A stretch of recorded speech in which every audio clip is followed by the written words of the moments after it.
সুপ্রিয় দর্শক, আপনাদের সবাইকে আমন্ত্রণ জানাচ্ছি টিভি নিয়মিত স্বাস্থ্য বিষয়ক আয়োজন স্বাস্থ্য প্রতিদিন অনুষ্ঠানে। আপনাদের সঙ্গে রয়েছে আমি পুষ্টিবিদ নুসরাত জাহান দীপা। দর্শক, আমরা আমাদের এই স্বাস্থ্য প্রতিদিন অনুষ্ঠানে কিন্তু চেষ্টা করে থাকি স্বাস্থ্য বিষয়ক বিভিন্ন বিষয় নিয়ে কথা বলার জন্য, সেই সাথে চিকিৎসা পদ্ধতি কি হতে পারে এবং কি করণীয় এবং সেটির সঙ্গে আসলে জীবনযাত্রার মান পরিবর্তন কতটা গুরুত্বপূর্ণ সে সমস্ত বিষয় কিন্তু আমরা আলোচনায় রাখার চেষ্টা করি। আমাদের আজকের আলোচ্য বিষয় হচ্ছে চুল পড়ার কারণ। আর এই বিষয়টি নিয়ে কথা বলার জন্য আজ আমাদের সঙ্গে স্টুডিওতে উপস্থিত রয়েছেন একজন বিশেষজ্ঞ চিকিৎসক। আমরা আলোচনা শুরু করব, তবে তার আগে পরিচিত হয়ে রয়েছে আমাদের আজকের অতিথির সঙ্গে।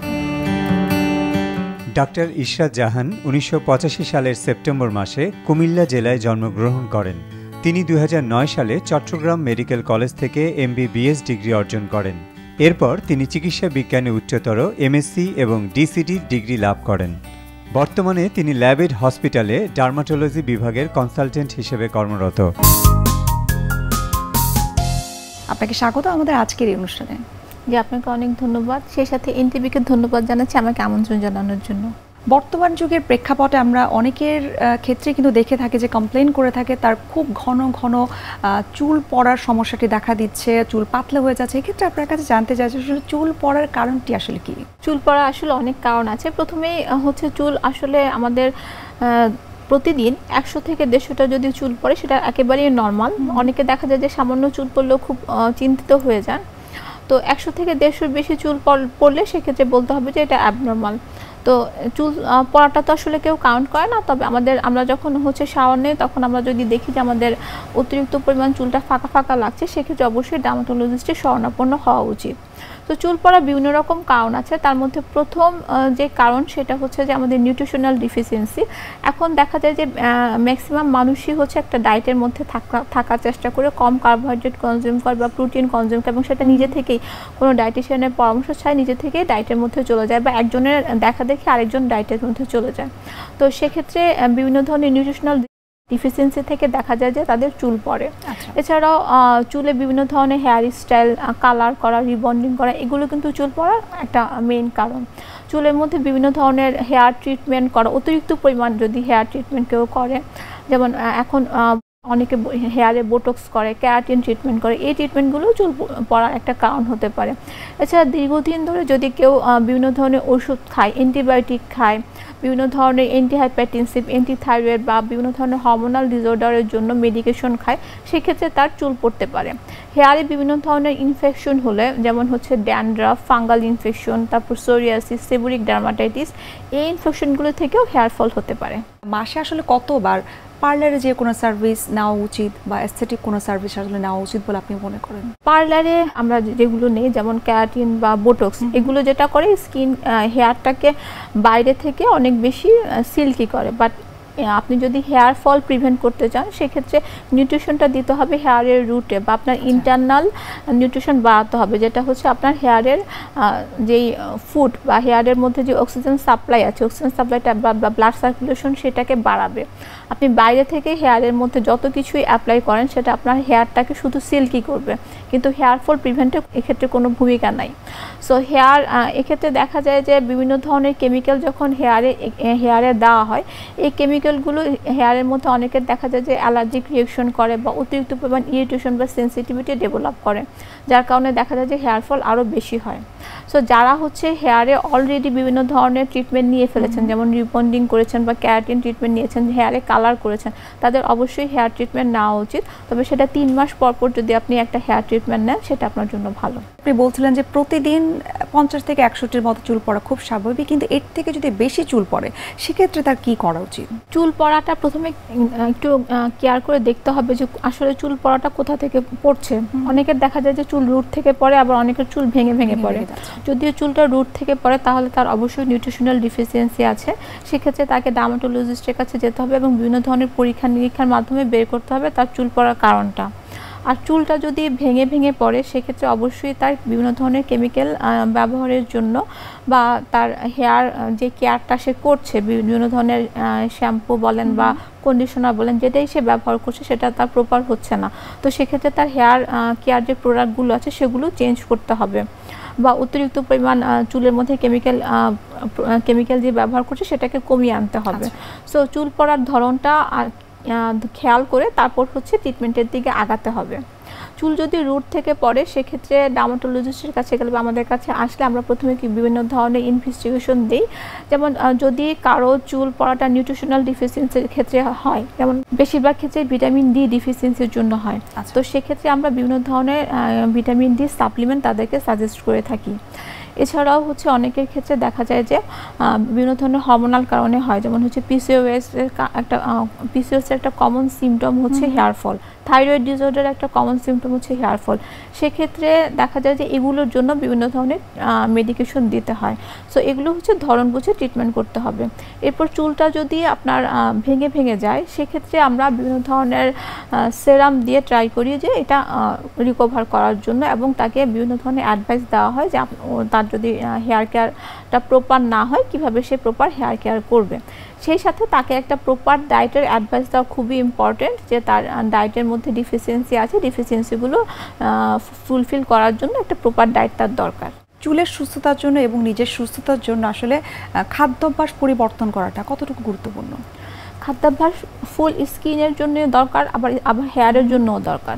সো আমি যদি হেয়ারের জন্য বলি, হেয়ারের জন্য কিছু কিছু খাবার খুবই ইম্পর্টেন্ট, যেমন হচ্ছে ডেইলি আমাদের হচ্ছে দুধ, ডিম, এই খাবারগুলি হেয়ারের গ্রোথের জন্য বা হেয়ার ফল প্রিভেন্টের জন্য খুবই ইম্পর্টেন্ট। এছাড়াও হচ্ছে ছোলা, প্রতিদিন যারা ছোলা খায় তাদের দেখা যায় যে হেয়ার ফল অনেক কম হয়। ফিশ জাতীয় যে খাবারগুলো যেগুলোর মধ্যে ওমেগা 3 ফ্যাটি অ্যাসিড আছে সেগুলি হেয়ার ফল প্রিভেন্ট করতে খুব হেল্প করে। সো এই খাবারগুলো খাওয়ার পাশাপাশি প্রচুর পরিমাণে পানি পান করলে দেখা যায় যে হেয়ারের মধ্যে প্রপার অক্সিজেন সাপ্লাই হয়, হেয়ারের ব্লাড সার্কুলেশনটা ঠিক থাকে, সো সেটা হচ্ছে হেয়ার ফল প্রিভেন্টে অনেক হেল্প করে। অনেকেই কিন্তু চুলটাকে ভালো রাখার জন্য বা হেয়ার ফলটাকে রোধ করার জন্য ভিটামিন ই ক্যাপসুল তেলের সঙ্গে মিক্স করে ইউজ করে থাকেন, অথবা ভিটামিন ই ক্যাপসুল সরাসরি সে গ্রহণ করে থাকে। এক্ষেত্রে আপনার পরামর্শ কি, যে এটা আসলে কতটুকু সরাসরি শরীরে কাজ করছে? বায়োটিন আর ভিটামিন ই এগুলো কিন্তু চুল পড়া প্রিভেন্টে খুব একটা যে হেল্প করবে ওইরকম কিছু না। সো বায়োটিন আর ভিটামিন ই যেটা করে চুলটাকে অনেক বেশি সিল্কি করে। যেমন এখন সবাই চুল পড়া শুরু করলে এখন সবাই ওয়েল ব্যবহার করছে, এটাও একটা ট্রেন্ড এখন চলে আসছে। সো এটাও যেটা করে যে এটা আপনার চুলটাকে অনেক সিল্কি করবে এবং চুলের মধ্যে যেই অক্সিজেন সাপ্লাই আছে সেটাকে অনেক বেশি বাড়াবে। বাট হেয়ার ফল প্রিভেন্ট করতে হলে আপনাকে ইন্টারনালি কজ বের করে তারপরে যেতে হবে, আপনাকে ওরাল মেডিকেশনের দিকে যেতে হবে বা বিভিন্ন ধরনের অ্যাডভান্স প্রসিডিউরের দিকে যেতে হবে। চুল পড়ার বিভিন্ন ধরনের ট্রিটমেন্ট রয়েছে, তার মধ্যে বাংলাদেশের প্রেক্ষাপটে কোন ট্রিটমেন্টটা আপনারা সবথেকে বেশি করে থাকেন? আমরা সবচেয়ে বেশি করে থাকি হচ্ছে পিআরপি, খুবই ফেমাস পিআরপি হেয়ার ফল প্রিভেন্টের জন্য। সো হেয়ার ফল প্রিভেন্টের ক্ষেত্রে যখন দেখা যায় যে বিভিন্ন ধরনের সাপ্লিমেন্ট দিয়েও কাজ হচ্ছে না, যেমন অ্যান্ড্রোজেনিক অ্যালোপেশিয়া যেই হেয়ারের ডিজিজ, যেটা হচ্ছে জেনেটিক কারণে অনেকের চুল পড়ে। সো এই ডিজিজটা দেখা যায় যে বিভিন্ন ধরনের নিউট্রিশনাল সাপ্লিমেন্ট দিয়েও কাভার হয় না। তো সেক্ষেত্রে পিআরপি বা প্লাটিলেট রিচ প্লাজমা এই প্রসিডিউরটা করতে হয়। এই প্রসিডিউরটাতে যেটা করা হয়, পেশেন্টের ওন ব্লাড কালেক্ট করে সেন্ট্রিফিউজ করে তারপর প্লাজমাটা তার স্কাল্পে দেওয়া হয়। তো সেক্ষেত্রে দেখা যায় যে সরাসরি নিউট্রিশনটা একেবারেই তার স্কাল্পের মধ্যে যাচ্ছে এবং সরাসরি স্কাল্পের মধ্যে ব্লাড সার্কুলেশন বাড়ছে এবং অক্সিজেন সাপ্লাই বাড়ছে। তো এই জিনিসটা খুবই ইফেক্টিভ হেয়ার ফল প্রিভেন্টের জন্য, এবং সাথে সাথে এটা 3 থেকে 6 মাসের মধ্যে নিউ হেয়ার রিগ্রোথ করে। আচ্ছা, অনেকের ক্ষেত্রে দেখা যায় যে হেয়ার ফল হতে হতে কিছু কিছু জায়গা খালি হয়ে যায় হেয়ারের। সো সেক্ষেত্রে যেটা করা হয় যে হেয়ার ফিলার করা হয়। হেয়ার ফিলার করলে যেটা হয় যে হেয়ারের যেসব জায়গা খালি হয়ে যায় ওই খালি অংশে নতুন নতুন হেয়ার রিগ্রোথ হয়, এবং এই প্রসিডিউরটা ইউজুয়ালি 2টা সেশন নিলে দেখা যায় যে যেসব জায়গা মধ্যে হেয়ার খালি হয়ে গেছে বা যেসব জায়গায় হেয়ার একেবারেই নাই সেসব জায়গায় নিউ হেয়ার রিগ্রোথ হচ্ছে। একেবারেই যাদের হচ্ছে হেয়ার ফল হয়ে গেছে এবং হেয়ার ফলিকলও নাই তাদের ক্ষেত্রে হেয়ার ট্রান্সপ্লান্ট প্রসিডিউরের দিকে এগোতে হয়। হেয়ার ড্রাফটিং, যেগুলোর আসলে কোনো সাইড ইফেক্ট আছে কিনা? যে কোনো ধরনের অ্যাস্থেটিক প্রসিডিউর করলে 98% পেশেন্ট দেখা যায় যে কোনো সাইড ইফেক্ট হয় না। 2% পেশেন্টের কিছু না কিছু সাইড ইফেক্ট হতেই পারে।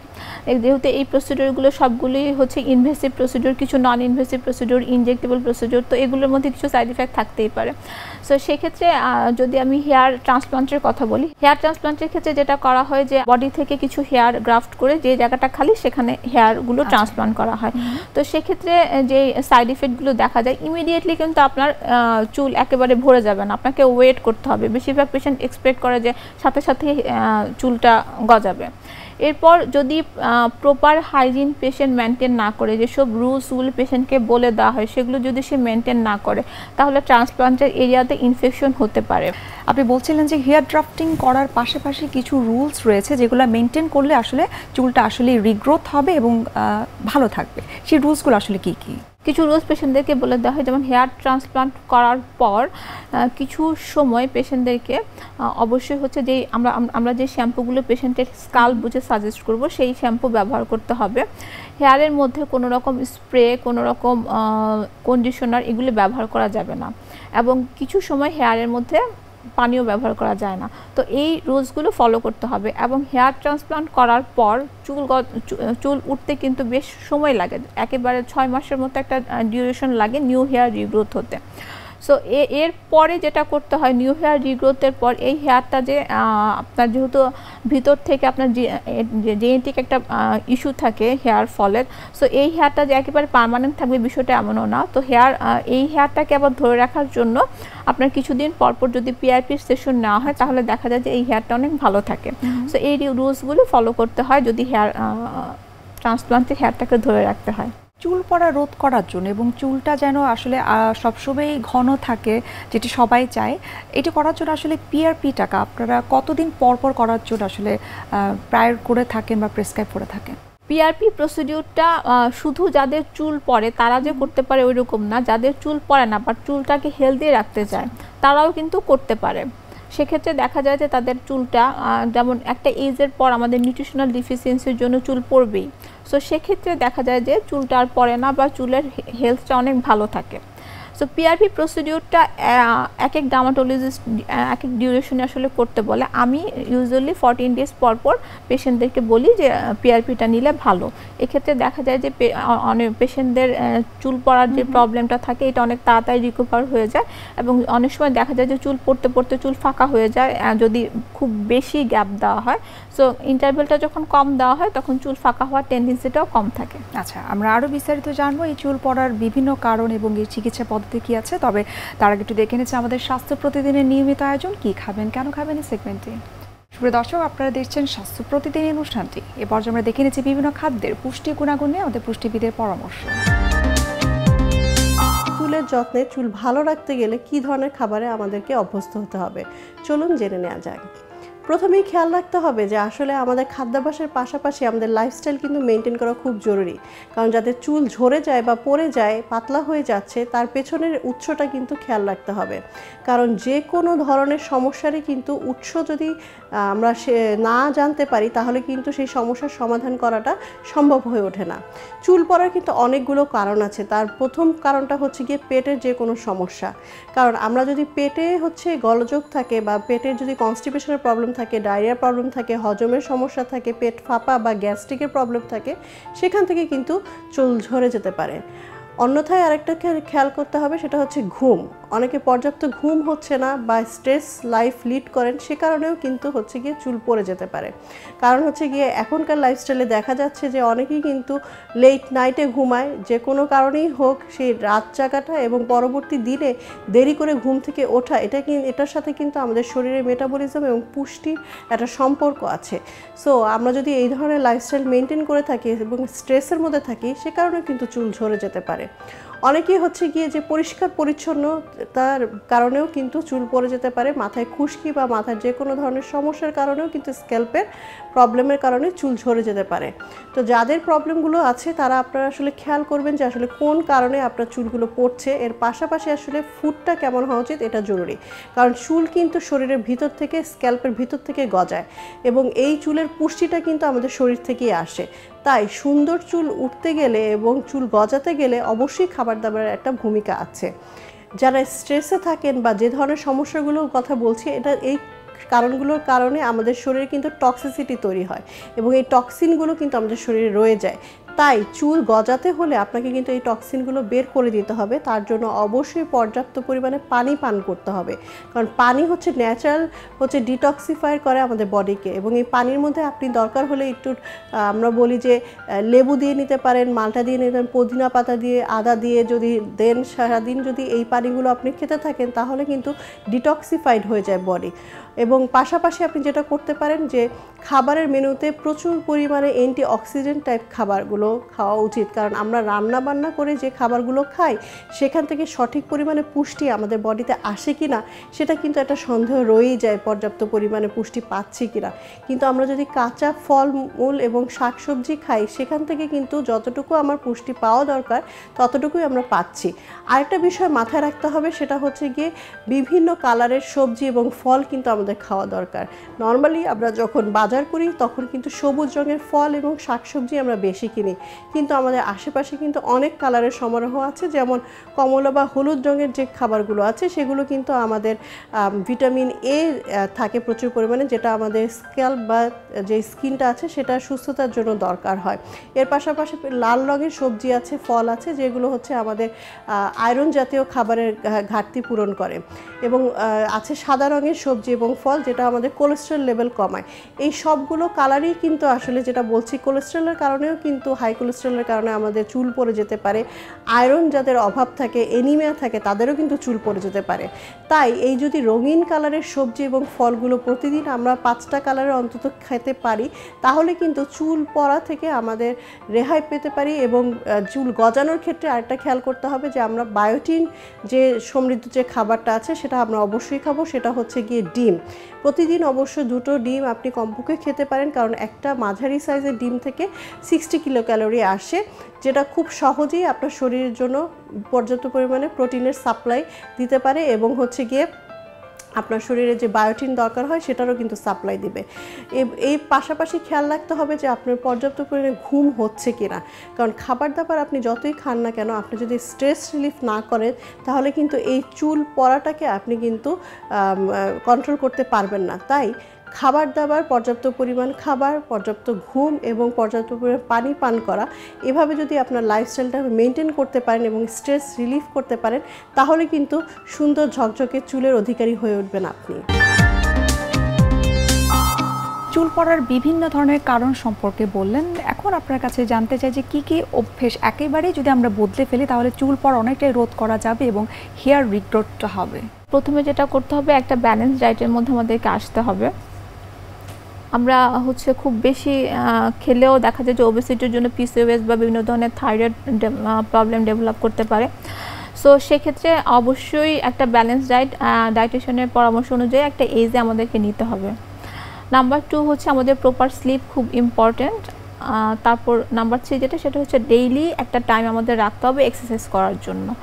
নাম্বার 4, আমাদের হেয়ারের মধ্যে অতিরিক্ত পরিমাণ টর্চার করা যাবে না। অনেকে দেখা যায় যে চুল খুব শক্ত করে বাঁধে, চুলে রিবন্ডিং বা কালার করে থাকে, তো সেক্ষেত্রে করাটা যে একেবারেই করা যাবে না। অনেকে শখের বশে করে করবে, বাট খুব কোয়ালিটিফুল হেয়ার কালার ব্যবহার করতে পারে এবং এক্সপিরিয়েন্স হ্যান্ডি হেয়ার কালার করতে পারে। এরপর চুলের ক্ষেত্রে যেটা করা উচিত, সেটা যদি কোনো নিউট্রিশনাল ডিফিসিয়েন্সি থাকে, তার যদি কোনো হরমোনাল ইমব্যালেন্স থাকে, সেটার প্রপার ট্রিটমেন্ট করতে হবে। সেটার প্রপার ট্রিটমেন্ট না করলে কিন্তু চুল পড়া কখনোই কমবে না। এরপর অনেকের ক্ষেত্রে দেখা যায় যে প্রেগনেন্সির পর চুল পড়ে, প্রেগনেন্সির 6 মান্থ পর চুল পড়াটা খুব স্বাভাবিক, এটাকে খুব স্বাভাবিকভাবে নিতে হবে এবং এই জন্য কিন্তু কোনো ট্রিটমেন্টের প্রয়োজন হয় না। এরপর চুল পড়ার আরও কিছু কারণের মধ্যে রয়েছে, চুলে ইন্টারনাল হেলথের পাশাপাশি অনেক সময় দেখা যায় যে চুল নিচ থেকে ভেঙে ভেঙে যায়। সেক্ষেত্রে তার শ্যাম্পুটা প্রপার আছে নাকি সেটা একটু ডার্মাটোলজিস্টের কাছ থেকে চেক আপ করে নিতে হবে এবং কন্ডিশনারটাও চেক আপ করে নিতে হবে। এবং হেয়ারে অতিরিক্ত পরিমাণ স্টাইল বা অতিরিক্ত পরিমাণ হেয়ার টর্চার, ট্রাকশন, এগুলি প্রিভেন্ট করলে দেখা যায় যে হেয়ার ফলটা অনেকটাই প্রিভেন্ট হয়ে যায়। আপনাকে অসংখ্য ধন্যবাদ এত চমৎকার এবং গুরুত্বপূর্ণ কিছু তথ্য আমাদেরকে দেওয়ার জন্য, যে আসলে চুলটাকে ভালো রাখার জন্য আমরা কি কি অভ্যেস একেবারেই বাদ দিব এবং কী কী অভ্যেস আমরা সবসময় রাখার চেষ্টা করবো, যেটির মধ্যে আপনি বলছিলেন যে খাদ্যাভ্যাস খুব ইম্পর্টেন্ট একটা জিনিস।